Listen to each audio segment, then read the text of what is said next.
बिस्मिल्लाहिर्रहमानिर्रहीम। मेरा नाम है शानज़े और आप लोग देख रहे हैं शानज़े मेहंदी डिज़ाइंस का यूट्यूब चैनल। कैसी हैं आप सब? उम्मीद करती हूँ आप सब ठीक होंगी, खैर आफियत से होंगी। आज की जो हमारी क्लास है एज़ यूजुअल बहुत इम्पॉर्टेंट है, बहुत मज़े की है और बहुत ही अच्छी है। तो आज की क्लास में हम क्या करने जा रहे हैं, एक फुट यानी पाँव के ऊपर डिज़ाइन बनाने की कोशिश करेंगे, सीखेंगे। वैसे तो हाथ और पाँव का कोई ख़ास डिफरेंस नहीं होता, सिवाय इस चीज़ के थोड़ा सा एंगल आपको सेट करना पड़ता है जब आप किसी के पाँव पे लगाते हैं। हाथ का थोड़ा इजी होता है, पाँव का ये होता है कि आपको थोड़ा लेवल रखना पड़ता है, यानी जिसको आप लगा रहे हैं वो एक सीट के ऊपर, एक सोफ़े के ऊपर, एक चेयर के ऊपर बैठा होगा और नीचे आपने क्या रखना है, एक चौकी जो होती है वो रखें, उसके ऊपर उस बंदे का पाँव रखें और वो बंदा बिल्कुल सीधा बैठा होना चाहिए। तब जाके आप उसको बहुत अच्छे से मेहंदी पाँव पे लगा सकती हैं। अगर आप लेवल बराबर रखेंगी, वो बंदा भी ज़मीन पे बैठा है, आप भी ज़मीन पे बैठे हैं, या दोनों किसी बेड के ऊपर बैठे हैं, कुशन पे आप उसका पाँव रख रहे हैं, तो वो लेवल नहीं होगा बैलेंस, उससे आप बिल्कुल भी सही मेहंदी नहीं लगा सकते। तो पाँव पे भी मेहंदी लगाने के लिए थोड़ा सा लेवल सेट करना पड़ता है, थोड़ा सा आपको ठीक करना पड़ता है, तब जाके आपको लगती है। मेरी बुक में पाँव वाला जो डिज़ाइन है, फुट डिज़ाइन, हम उसी के ऊपर प्रैक्टिस करेंगे, अरेबिक स्टाइल में है, ताकि आपको थोड़ा सा आइडिया हो जाए कि पाँव के ऊपर किस तरह से लगाते हैं। बेसिकली वही चीज़ें होती हैं, सिर्फ थोड़ा सा अब मैंने बताया ना कि पोज का होता है। यहाँ जो हमारा अरेबिक स्टाइल में आता है पाँव के ऊपर, वो ये है, ठीक है। अगेन उसी तरह से सारी चीज़ें एक्सप्लेन हैं, कौन से एलिमेंट इसमें इस्तेमाल हुए हुए हैं, सब कुछ एक्सप्लेन है, ठीक है। और ये बेसिकली जो कि भरा हुआ है, तो इसको आप ब्राइडल में भी लेके जा सकती हैं। पार्टी का तो होता ही नहीं है। अक्सर पाँव पे अगर आप नोट करें तो हम लोग पाँव पे जो है टाइप इसलिए नहीं लिखते कि ये कौन सी टाइप की ब्राइडल है, कौन सी, क्योंकि आपने देखा होगा कि पाँव पर अक्सर सिर्फ ब्राइडल्स ही मेहंदी लगाते हैं, ठीक है। बहुत कम लोग ऐसे होती हैं जो कि पाँव पर आम दिनों में कोई पार्टी है, कोई फंक्शन है, तो पाँव पे मेहंदी लगाएं। अदरवाइज़ यूजुअली जब भी पाँव की बात या फुट की बात की जाती है कि मैंने पाँव पे मेहंदी लगवानी है, तो हमारा माइंड फ़ौरन किसकी तरफ जाता है कि वो ब्राइडल हैं, ठीक है। तो ये बेसिकली ब्राइडल्स को ही लगाए जाते हैं और ब्राइडल्स पे डिपेंड करता है। कुछ लोग हैवी यूज़ कर जो है पसंद करते हैं, कुछ लोग लाइट सा करते हैं, तो वो उनकी अपनी है। ये थोड़ा अलबत्ता एक हैवी भी नहीं है, पार्टी टाइप सा है ये, ठीक है, लेकिन है ब्राइडल के लिए। तो ये अरेबिक स्टाइल में आपको नज़र आ रहा है, यहाँ पर बंचेस यूज़ हुए, हम इसको बनाने की कोशिश करेंगे। अगेन वही सारा काम करना है जो मैंने लास्ट क्लास में बताया था कि अगर आपको नहीं बनाना तो सबसे पहले आप इसी के ऊपर बनाएंगे, देन यहाँ पर आएंगे, और फिर जब यहाँ पर भी आएंगी तो क्या करना है आपने कि एक दफ़ा नहीं, दो दफ़ा नहीं, 3 से 4 दफ़ा बनाना है, रिमूव करना है, बनाना है। अब फर्स्ट अटैम्प्ट बनाया, पिक्चर लें, सेकंड बनाएं, फिर थर्ड बनाएं, खुद ही आपको डिफरेंस जो है या फ़र्क जो है वो महसूस होगा। तो चलें, यहाँ पर साथ साथ मैं क्वेश्चंस भी पूछूंगी और आपने मुझे उसके आंसर्स भी देने हैं। तो आइए हम अब पाँव की तरफ चलते हैं, यानी हमारे फुट डिज़ाइन की तरफ, के हम उसकी प्रैक्टिस बनाए। बहुत अच्छी बुक है, आपके पास अगर ये बुक नहीं है तो जल्दी से परचेज़ कर लें, बहुत अच्छी बुक है। ये तो मैं सिर्फ अरेबिक स्टाइल है, इसमें बहुत सारे स्टाइल हैं, आपके हर चीज़ से रिलेटेड इन्फॉर्मेशन है, तो आप जल्दी से ये बुक परचेज़ कर लें। बहुत अच्छी है, इसका मटेरियल बहुत अच्छा है, इस पर मेहंदी कलर नहीं छोड़ती, इसके साथ आपको स्क्रब मिलता है, काफ़ी कुछ चीज़ें हैं। तो आइए चलते हैं। और जिनके पास बुक नहीं है वो क्या करेंगे, वहीं उनको फिर ज़रा डबल काम करना पड़ेगा, पहले ही डिज़ाइन को कॉपी करना पड़ेगा। तो आइए चलते हैं इसके ऊपर डिज़ाइन बनाने।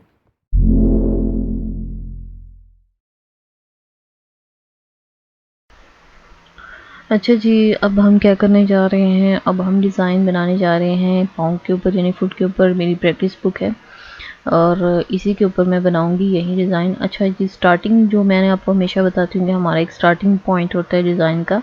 यहाँ हमारा स्टार्टिंग पॉइंट क्या है, यहाँ पर हम एक वी शेप के फ्लावर को ले रहे हैं और उसको एज अ डिज़ाइन का स्टार्टिंग पॉइंट जो है वो बना रहे हैं। उसी तरीके से मैंने डिवीजन की।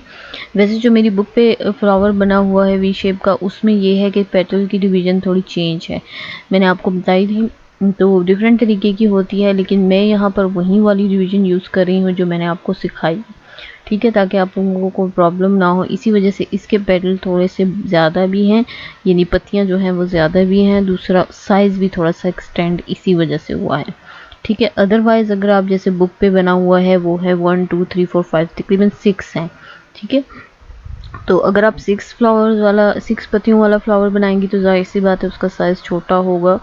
तो यहाँ मैंने 6 की बजाय मेरे ख्याल से 8 हैं शायद मेरे, वो यूज़ किए हैं, ठीक है, ताकि आप लोगों को ईजी हो। इसी तरीके से शेडिंग है। अच्छा, साथ साथ मैं आपको क्वेश्चंस भी पूछूंगी, आपने उनके आंसर्स भी देने हैं। ये जो डिज़ाइन है ये हम बना रहे हैं और इसको मैं साथ साथ आपको एक्सप्लेन इसीलिए कर रही हूँ ताकि आपको काफ़ी सारी चीज़ें क्लियर हो सकें। रिपीट भी इसीलिए किया जाता है तमाम तर हमारी जो टिप्स हैं उनको, ताकि अगर कुछ भूला हुआ है, कोई चीज़ गलत हो रही है तो आप उसको कैच कर सकें, आप समझ सकें कि कहाँ पर मुझे क्या प्रॉब्लम हो रही है और किस वजह से हो रही है। ठीक है, तो नोट कर लिया करें तमाम तर क्वेश्चंस को जब मैं साथ-साथ बीच में पूछती हूँ। यहाँ पर आपका जो एक सवाल बनता है वो ये है कि आपने मुझे ये बताना है कि ये जो मैंने यहाँ पर डिवीज़न की, ये कौन-सी डिवीज़न की है फ्लावर की, ठीक है? मैंने आपको बताई थी डिवीज़न्स के बारे में कि पत्तियों की डिवीज़न कैसे करते हैं, तो आपने मुझे बताना है कि यहाँ जो मैंने डिवीज़न की या तक़सीम की यहाँ पर पत्तियों की, कि वो किस तरह से की या कौन-सी वाली की, ठीक है? पहला सवाल आपका यहाँ पर ये है। अब यहाँ पर जो मैं यूज़ करी हूँ एंडिंग एलिमेंट मैंने यूज़ किया है। अच्छा, इसी के साथ आपने मुझे ये भी बताना है कि ये डिज़ाइन जैसे-जैसे आप देखती जाएँगी आपने मुझे बताना है कि यहाँ पर जो मैं एंडिंग एलिमेंट्स का इस्तेमाल कर रही हूँ, वहाँ पर जो मैंने आपको एक टिप बताई थी, वो मैं कौन-से तरीके से कर रही हूँ, डायरेक्ट प्रेशर से कर रही हूँ या इनडायरेक्ट प्रेशर से कर रही हूँ, ये भी आपने मुझे बताना है। ये सारी चीज़ें आप नोट करेंगी, एक्सप्लेन करेंगी तो मुझे भी अच्छे से आइडिया होगा कि वाक़ई आपको समझ आ रही है। ठीक है जी, इसी तरीके से आपका एक सवाल या आप समझ लीजिए कि आपका एक जो है ना काम ये है कि आपने ये कर लेना है कि इस दफ़ा आपने थोड़ी-सी मुझे भी अपनी मिस्टेक्स बतानी है, ठीक है? मिस्टेक्स मतलब मुझे बताना है कि कहाँ पर मैंने क्या गलती की या क्या मुझे करना चाहिए था, ठीक है? इसकी वजह ये है क्योंकि कुछ जगह मैंने जानकर ऐसा काम किया कि मुझे पता चले कि आप लोग कितने ध्यान से कोई काम करते हैं, देखते हैं या क्लासेस ले रहे हैं। ठीक है, तो जहाँ पे आगे जितना भी डिज़ाइन बनेगा या जितना मैं बना चुकी हूँ उसमें आपने मुझे मेरी गलतियाँ भी बतानी है, जिससे एक्सप्लेन करनी है, बतानी है कि मैम यहाँ पे आपने इस तरह से किया था, जबकि आपने हमें ये सिखाया हुआ है, ठीक है? वो गलती अगर आपने सही पकड़ी होगी तो वेरी गुड, नहीं पकड़ी होगी तो मैं आपको बताऊँगी कि उसकी वजह ये थी या ये थी, या इस तरीके से भी यूज़ होता है या उस तरीके से। तो अच्छा, यहाँ पेस्ले है, इसके अंदर फिलर एलिमेंट्स जो हैं वो यूज़ कर रहे हैं। सेम इसी तरह से करना है आपने। यहाँ आपने देखा होगा कि मैंने फूड के ऊपर पहले से एक लेआउट बनाया हुआ है और ये तकरीबन मैंने हर अपनी बुक में हर डिज़ाइन के लिए किया हुआ है। इसकी वजह ये है कि कुछ लोगों को लेआउट बनाने में, यानी जो पाथ या एक रास्ता होता है ना, वो उनसे गड़बड़ हो जाता है, जिसकी वजह से क्या होता है वो डिज़ाइन छोटे बड़े होते हैं या सेम उस तरह से नहीं बनते जिस तरह से बनाने होते हैं। जैसे अब यहाँ से अगर मैं आपको कहूँ कि जो एक तरफ बना हुआ है आप उसको कॉपी करें तो आप यकीनन थोड़ी सी गड़बड़ी कर देंगे। क्यों? या तो पेस्ले बहुत एक साइड पे कर देंगे या बिल्कुल ही जो है ना सेंटर से इधर से उधर कर देंगे, ठीक है? तो ये जो सारी प्रॉब्लम्स की तब आती हैं जब आप जो है ना इसकी जो क्या कहते हैं, जो उसका पाथ होता है, जो लेआउट है, उसको ख़राब कर देते हैं। एक चीज़ याद रखें कि ऐसा मुमकिन नहीं है, बहुत कम ऐसा होता है कि आप बिल्कुल सेम टू सेम वो चीज़ कॉपी कर सकें। थोड़ी बहुत 1-2 ऊपर नीचे होता है, उससे कोई इश्यू नहीं होता, तो इसको भी लेकर आपको टेंशन लेने की ज़रूरत नहीं है। पर कोशिश आपकी पूरी होनी चाहिए कि सेम एज़ इट इज़ आप बनाएँ। जो फ्लावर्स यूज़ हुए हैं, जिस तरीके से यूज़ हुए हैं, जहाँ पर यूज़ हुए हैं, आप उसी तरीके से बनाएँ। बाकी यहाँ पर जो एलिमेंट्स यूज़ हुए हैं, उनकी पूरी डिटेल आपको इसी बुक के ऊपर नज़र भी आ रही होगी, जो कि हर डिज़ाइन के साथ होती है मेरे। तो वो तो आप इस दफ़ा आपको बताने की ज़रूरत नहीं है। बट आप जब ये कॉपी करें और आप बनाएँ तो ज़रूर साथ लिखें। बुक है तो बुक के ऊपर आपने ये डिज़ाइन बनाना है, बुक नहीं है तो सिंपल से आप पेज लेंगे उसके ऊपर बनाएँगे, यानी थोड़ी-सी एक्स्ट्रा मेहनत करनी पड़ेगी आपको। बट कोई इश्यू नहीं, आप वो करके बना लें और उसके ऊपर बना लें। आउटलाइन बनानी ज़रूरी है क्योंकि आपके पास एक जो है एक बॉर्डर लाइन आ जाती है जिसके अंदर रहते हुए आपको ये डिज़ाइन बनाना होता है, ठीक है? तो ये बड़ा खूबसूरत डिज़ाइन है अरेबिक स्टाइल का। आपने जब आप इसको बनाएँगी और किसी के पाँव या हाथ, पाँव या ज़ाहिर पाँव पे ही बनेगा, तो आप जिसके पाँव पर भी बनाएँगी वो बहुत अच्छा लगेगा। यहाँ पर मैं चेक्स यूज़ कर रही हूँ। मेरी कोशिश यही रही है कि ज़्यादातर मैं सिंपल एलिमेंट्स का इस्तेमाल करूँ ताकि प्रैक्टिस हम लोग हमेशा आसान चीज़ से करते हैं, ठीक है? अगर स्टार्टिंग में मुश्किल चीज़ों को अडॉप्ट कर लें, मुश्किल चीज़ें ले लें, तो पहली हम लोग सीख रहे हैं, बार-बार उस वो चीज़ जो हमारे पास डिज़ाइन है वो हम लोगों ने मुश्किल वाला सिलेक्ट किया होता है, तो फिर हम जब ज़ाहिर-सी बात है आखिर इन आप प्रैक्टिस करेंगी और जब हिम्मत हार जाएँगी तो आखिर को आपने छोड़ ही देना है ना। तो उसकी वजह ये है कि आप सारी आसान चीज़ों को सीखें, फिर उसके बाद मुश्किल की तरफ जाएँ। इसमें बहुत सारी वैरायटी है, काफ़ी कुछ है। ये तो मैं बिल्कुल आपको बेसिक सिखा रही हूँ ना, इसमें बहुत कुछ है और इंशाल्लाह आगे हम लोग कोर्सेज़ आपके साथ शेयर करेंगे, जिसमें हम मज़ीद डिटेल में मज़ीद इसकी प्रैक्टिस करेंगे। जैसे-जैसे यानी अगर आप सिर्फ़ मेरे साथ मेरे कोर्सेज़ को जॉइन किया करें, सिर्फ वो लिया करें जो कि बिल्कुल फ्री है, मतलब कोई पैसे भी नहीं है, कुछ भी नहीं है, जस्ट आप फॉलो करें। ऊपर से आपको इंस्ट्रक्टर भी मिला हुआ है, फ्री में आपको गाइड भी किया जाता है, फ्री में आपको टाइम दिया जाता है, फ्री में आपको अलग से क्लासेस देकर आपको अलग से व्हाट्सएप पर हमारे मैसेंजर पर समझाया जाता है। तो इसका फ़ायदा उठाएं, ठीक है। और फ़ायदा उठाएंगे तो जितने भी कोर्सेज करवाए जाएंगे, जस्ट अगर आप वो ही ले लेंगी ना, एक्स्ट्रा कुछ भी नहीं करेंगी, तब भी आप बहुत अच्छे से मेहंदी लगाना सीख जाएंगी और एक मेहंदी आर्टिस्ट बनेंगी और अपना खुद का बिज़नेस शुरू कर सकेंगी। इसमें बहुत ही अच्छी इनकम होती है, ठीक है। मेहनत होती है, लेकिन ये जो शौकिया मेहनत होती है उसका जो है इंसान उससे थकता नहीं है, ठीक है। तो ये एक इंटरेस्टिंग काम है जिसमें इंसान बोर भी नहीं होता, नए नए लोगों के साथ आपका एक्सपीरियंस होता है, उनसे आप मिलते हैं, बात करते हैं, तो बहुत अच्छा टाइम हो जाता है। यहाँ पर मैं स्वर्ल यूज़ कर रही हूँ, फिलर एलिमेंट। अच्छा, मैं बार बार एक चीज़ यूज़ कर रही हूँ यहाँ पे, फिलर एलिमेंट। आप मुझे बताइएगा कि ये फिलर एलिमेंट होते क्या हैं, ठीक है। ये मैंने अपनी बेसिक क्लास में भी शायद आई थिंक सो बताए थे, नहीं तो मेरे ख्याल से जो हम लोगों के जितने भी अरेबिक स्टाइल में जितने क्लासेस में, उसमें कहीं ना कहीं मैंने इसका जिक्र ज़रूर किया है, ठीक है। तो यहाँ जो स्वर्ल एक लिखा हुआ भी आपको नज़र आ रहा होगा, वो ये है बेसिकली। इसको मुख्तलिफ मतलब डिफरेंट मतलब नाम होते हैं इसके, ज़रूरी नहीं है कि जो मैंने लिखा वही होगा, लेकिन मोस्टली ये यूज़ होता है, ठीक है जी। तो हमने इसको बोल्ड भी कर लिया, इसकी फिलिंग भी कर ली। अब यहाँ पर हम जो दूसरी तरफ इसका डिज़ाइन है उसको कंप्लीट करेंगे। अच्छा, यहाँ पर जो है जो मतलब मैं जो डिज़ाइन बनाने जा रही हूँ, यहाँ एक चीज़ मेंशन कर दूँ कि मैंने स्टार्ट में भी बताया था कि आप जिस तरीके से बैठे हैं, जहाँ पे आप मेहंदी लगा रहे हैं जिसको, वो किस तरह से पड़ा, ये चीज़ें बहुत ज़्यादा मैटर करती हैं आपका डिज़ाइन को खूबसूरत बनाने में भी और बिगाड़ने में भी, ठीक है। तो यहाँ मेरे साथ क्या प्रॉब्लम हो रही, चूँकि कैमरा है, ठीक है, और मुझे बैलेंस भी रखना है, कैमरे में लेकर भी आना है डिज़ाइन को, तो ये थोड़ा-सा मेरे साथ मुझे इश्यू हो रहा है। मतलब थोड़ा-सा मैं उस तरह से कंफर्टेबल नहीं थी जब मैं ये डिज़ाइन बना रही थी, ठीक है। इसीलिए यही वजह है कि मैंने साथ-साथ एक्सप्लेन नहीं किया, मैं बाद में एक्सप्लेन कर रही हूँ ताकि मेरा फ़ोकस पूरी तरह सिर्फ इसी पर रहे। ये ऐसे ही है जैसे आप किसी को मेहंदी लगाते हैं और साथ-साथ बातें करते हैं, तो उसमें क्या होता है कि जब आप शुरू में भी सीख रही हैं, अभी नए हैं इस फील्ड में, तो उस टाइम आपको कोशिश करनी चाहिए कि आप साथ बोलें नहीं, क्योंकि आपकी जो बॉडी होती है, जब आप लैंग्वेज जब बोल रहे होते हैं तो आपकी बॉडी भी साथ साथ में हरकत कर रही होती है, तो आपका हाथ भी उसमें शामिल है, तो उससे डिज़ाइंस में थोड़ा सा एक दो का फ़र्क आ जाता है। थोड़ा सा आपके हाथ हिलते हैं जब आप बोल रहे होते हैं, आपका माइंड कहीं और होता है, तो इसलिए इस चीज़ से थोड़ा सा स्टार्टिंग में जो है ना, थोड़ा सा इससे हमें जो है मतलब दूर रहना चाहिए।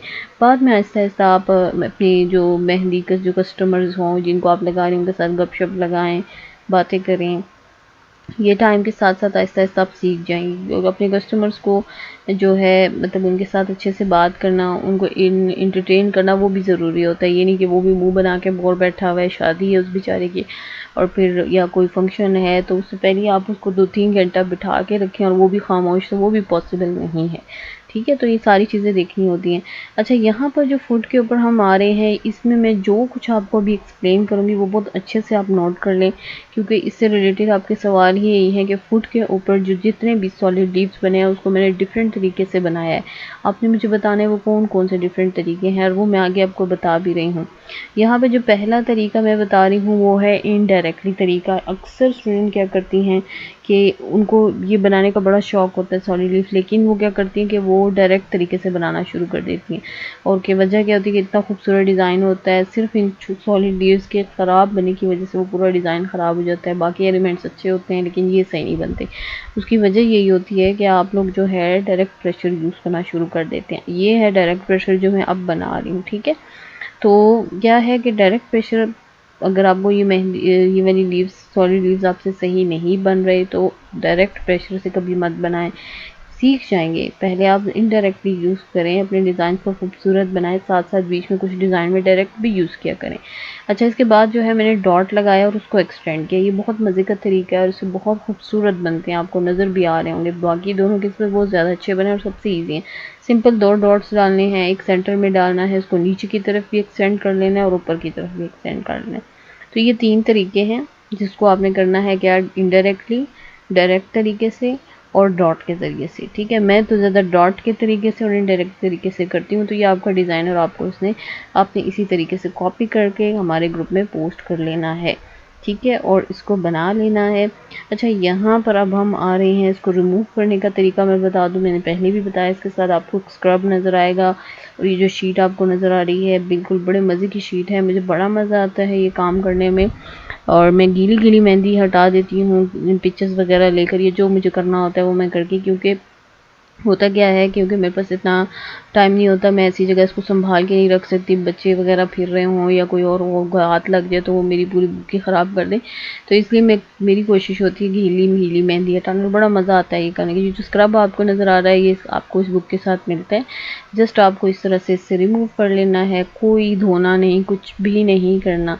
जस्ट आपने इसको इसके ऊपर फेर लेना है, वो आपकी मेहंदी जो है वो इससे हट जाएगी। ना वो मेहंदी आपकी कलर छोड़ती है, ना कोई और इश्यू होता है, बड़े मज़े का काम होता है। तो ये है हमारा कोर्स, ये हमारी क्लास थी आज की। इस तरह से आपने अपना काम करना होता है। जब भी आप अपना काम करें इस तरीके से संभाल के अपनी चीज़ों को रखा करें, ताकि नेक्स्ट टाइम के लिए आपके पास सब कुछ हो।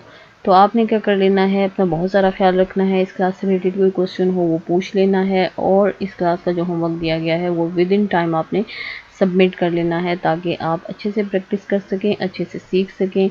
इंशाल्लाह नेक्स्ट क्लास में मुलाकात होगी। अपना बहुत सारा ख्याल रखिएगा, दुआओं में याद रखिएगा। तब तक के लिए अल्लाह हाफ़िज़।